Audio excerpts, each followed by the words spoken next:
想問大家一個問題，你覺得預防癌症最有效嘅方法係咩？係食清啲定係食貴嘅補品？喺呢本全球健康界最震撼嘅新書《Outlive》入面，作者 Peter Attia 醫師講咗一句好難聽但好真嘅說話。佢話：如果你等到醫生發現你體內有腫瘤先開始抗癌，其實場波已經打到第4節，你已經輸緊。佢甚至話，對於長壽同防癌嚟講，做運動嘅效果竟然遠遠超過食咩藥同點樣食。點解呢位哈佛名醫會咁講？多謝你今日收聽讀懂癌症。今次變成呢種電台形式，就係想等大家無論係出街搭車、排隊覆診，甚至煮緊飯嘅時候，唔使對住個 mon，淨係用對耳就可以吸收呢啲健康知識。喺香港呢個咁快節奏嘅城市，我哋係全世界最長壽嘅群體，平均壽命85歲以上。但你問下自己，你怕唔怕老？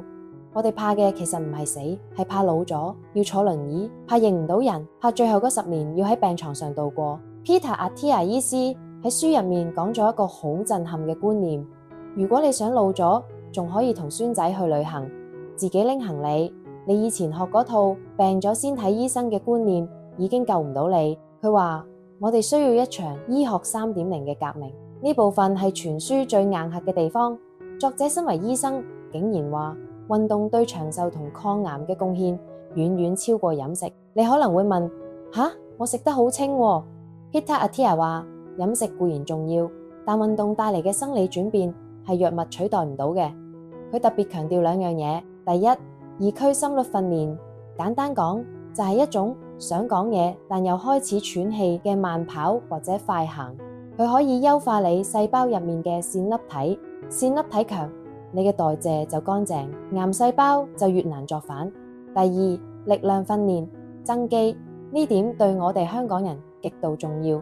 肌肉係你身體嘅血糖海綿，你每多1磅肌肉，你處理血糖嘅能力就強1分，發炎嘅機會就低1分。作者甚至建議我哋練100歲老人10項全能。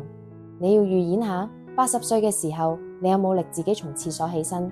有冇力抱起個孫？針對癌症，Peter Attia 講得好白，癌症係基因突變嘅累積，我哋冇辦法100%阻止突變，但我哋可以改變身體嘅環境。佢提出幾個實務建議。首先，極度關注蛋白質，唔好以為抗癌就要全素，肌肉流失係長壽嘅大敵。之後，控糖唔係口號，盡量避免血糖大幅波動。高胰島素會啟動一條叫 mTOR 嘅生長路徑，呢條路徑係癌細胞最中意嘅快線。仲有更積極嘅篩檢，唔係等痛先去，係利用最先進嘅技術，喺腫瘤細到肉眼睇唔到嘅時候就發現佢。講到代謝，好多朋友會問係咪戒糖就得？ Peter Attia 喺書入面講得更深，佢提到一個叫 mTOR 嘅蛋白質激酶。簡單講，mTOR 係身體入面一個負責生長嘅總開關。當你食好多精製澱粉、糖或者胰島素上升， mTOR 就會被啟動，佢會同身體講：而家資源好充足，大家快啲生長啦。對於正常細胞係好事，但對於癌細胞呢個就係佢哋瘋狂複製嘅信號。所以醫學3.0嘅抗癌策略係要學習點樣管理 mTOR。點樣管理？書中提到2個關鍵：胰島素靈敏度，唔好等到糖尿病先驚。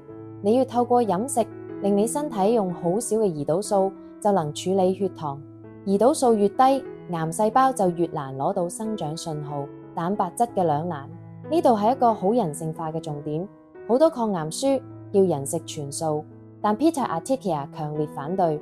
佢話如果你為咗抑制 mTOR 而唔食蛋白質，你會面臨另一個更危險嘅問題：肌肉流失。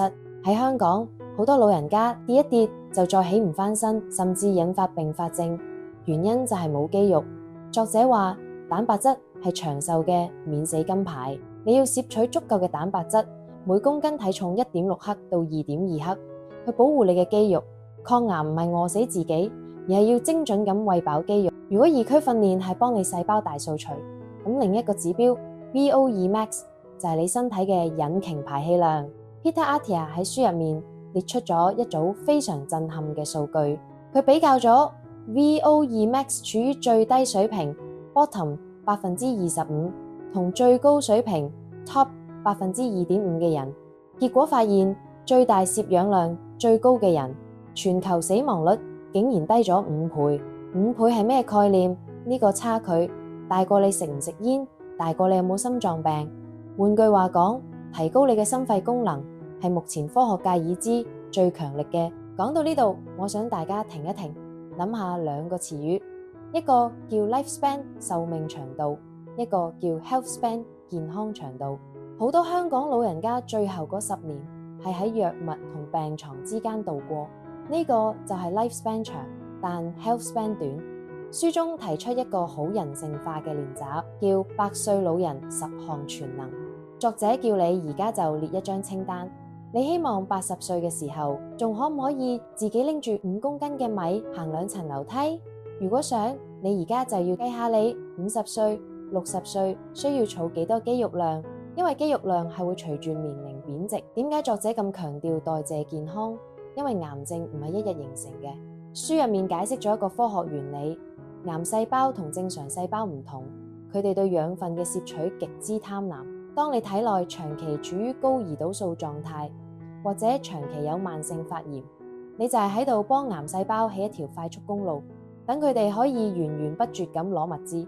喺香港，我哋好多時體檢見到血糖 A1C 係5.6或者5.7，醫生會話正常，觀察下啦。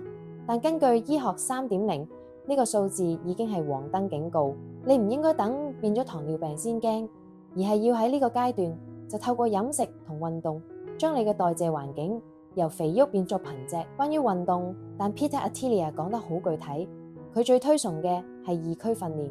乜嘢係二區訓練？科學上係指你線粒體利用脂肪轉化能量嘅最高效率區間。用聽得明嘅說話講，就係一邊慢跑，一邊仲可以勉強同人講到嘢，但又唔可以輕輕鬆鬆唱歌嘅嗰種強度。點解呢個咁重要？因為癌症本質上係一種線粒體功能障礙。二區訓練運動就好似幫你身體啲細胞做大掃除，將啲殘舊效率低嘅線粒體換走。作者建議每星期最好累積3宗呢類運動。如果你平時只係散步，強度其實係唔夠嘅。另外，佢仲提到一個指標叫 VO2 Max 最大攝氧量，就係你身體嘅引擎排氣量。Peter Attia 喺書入面列出咗一組非常震撼嘅數據，佢比較咗 VO2 Max 處於最低水平 bottom 25%同最高水平 top 2.5% 嘅人，結果發現最大攝氧量最高嘅人，全球死亡率竟然低咗5倍。5倍係咩概念？呢個差距大過你食唔食煙，大過你有冇心臟病。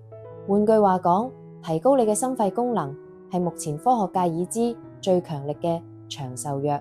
好多香港觀眾話，我每日行路去搭地鐵都係運動啦。但 Peter Attia 會同你講，行路只係活動，唔係訓練。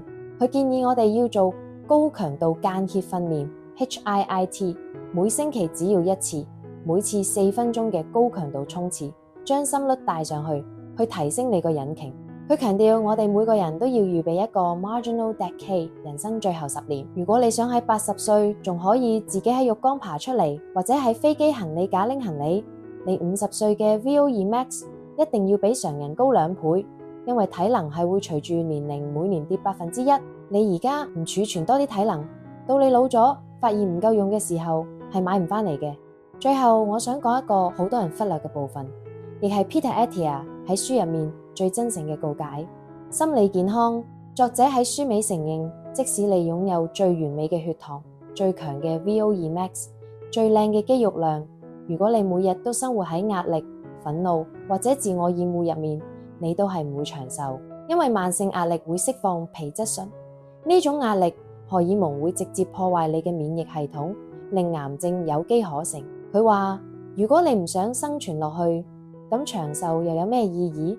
所以醫學3.0唔只係科學，仲係一種對生活嘅熱愛。抗癌唔係一個痛苦嘅任務，而係為咗守護你愛嘅人，同埋守護嗰個你想變成嘅自己。今日多謝大家收睇，我哋下次再見。